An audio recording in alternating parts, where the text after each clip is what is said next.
lastly, a little something that I wanted to say. So I'm going to apologize because I'm sure there'll be something I'll forget that's important to someone. But I tried to put together in 4 or 5 minutes just kind of an overview of what's gone on, what this is all about, at least what it means to me specifically. But let me start it by saying we are here tonight, and it is Bob Louderback's fault. And I will now explain. When we put this together, Bob put out on Facebook, when we said we were doing Ivy Land as well, he said, mini tour. And if anybody who was ever on a tour with No Coalition knows, one of the concerts, something goes wrong. So it's Bob's fault. So anyway, let me start. I want to read just briefly, I'm going to put on my glasses because I'm old. Psalm 100. Make a joyful shout to the Lord, all you lands. Serve the Lord with gladness. Come before his presence with singing. Know that the Lord, he is God. It is he who has made us and not we ourselves. We are his people and the sheep of his pasture. So again, I'm going to read this, and I apologize if it sounds any stilted at all. But welcome and thank you for joining us on this special occasion. 1969 was an eventful year. It was one of the best and worst times in our country. We had just come off of a year where 2 of our brightest hopes, Dr. Martin Luther King and Robert Kennedy, had been senselessly assassinated.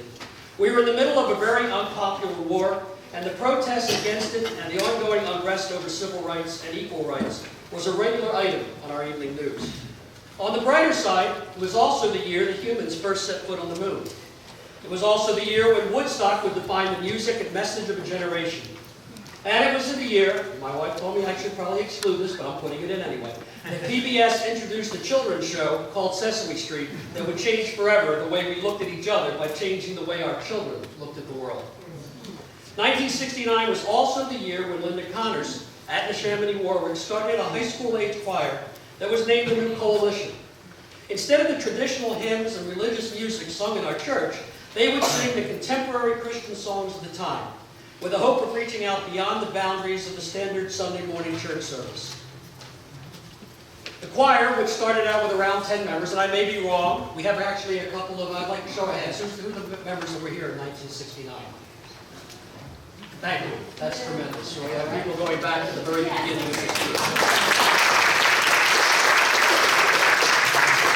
It led to an almost 20-year music ministry. In 1971, the decision was made to take the message of the New Coalition on the road. Beginning in 71 and running until 1987, every year New Coalition would get on a bus during the week of Easter and take our music and ministry to communities from Virginia to Toronto, Canada. Singing in churches, malls, nursing homes, and anywhere else to those who wanted to hear God's message through music. Coalition's members, musicians, music directors, and of course the chaperones and advisors spent 4 to 5 days singing the music that had been learned and memorized. That did not happen tonight. Over the course of the year to anyone who wanted to listen. It's important here that we as a group acknowledge and thank all of the various people that made all this possible. First, there were the directors who found the music, and actually in some cases wrote the music, herded the members through rehearsals, and took time from their work schedules and lives with their families to nurture the faith and music of the kids into a program to be taken on the road. Linda Connors, who was then followed by Les Moyer, who's here tonight and will be leading half of our concert, and Craig Lurch. And thank you, both of you, for your efforts. Second, and almost as important, the parents of Coalition members who volunteered every year to help organize the tour locations and act as chaperones and advisors. Any of you here who acted as advisors or chaperones during those years and are here tonight, either stand up or at least raise your hands if you would, please.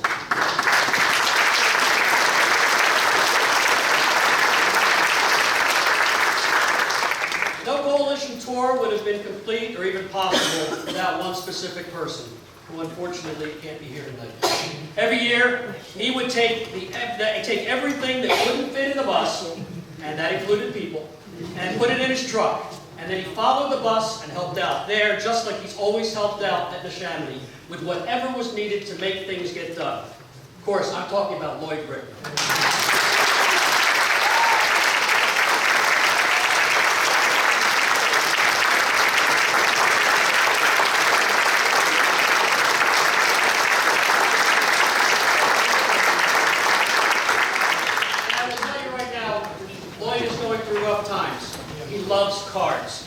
inundate him with cards. Send him a card. He just absolutely loves it. He loves visitors. I know when we asked if he was coming tonight, he actually said, because we honored him a couple of weeks ago in church, his response was, "Why do people keep asking him if I'm coming? Why do I have to come?" But that was just the way he looked at things. It was just what he did, and it was tremendous. Lastly, I want to take a moment to acknowledge the instrumentalists who we had throughout the years. They all had one thing in common. They were young people who came out of the ranks of the coalition members and proved that the talent of this group was not just a gift of singing, but a place of playing musical instruments as well. So I'd like to thank Kevin, I'd like to thank Rick, I'd like to thank Terry, who is hiding somewhere, and also Joan, who will be playing piano, and Carol. Thank you very much for your contribution.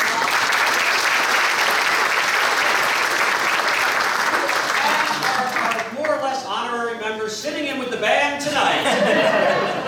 Reverend Skip Brack, who is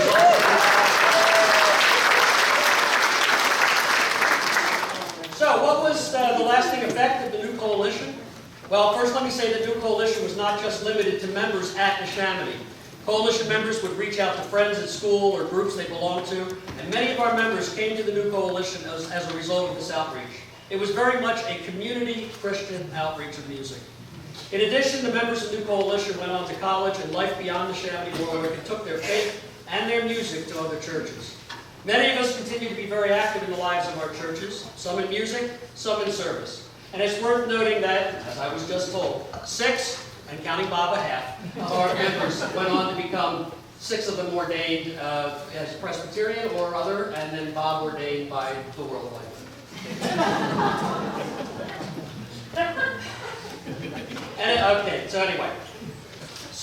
This has all come together, and so tonight, as we come up here and we look back at 50 years, and where did those 50 years go? I have no idea. I was 4.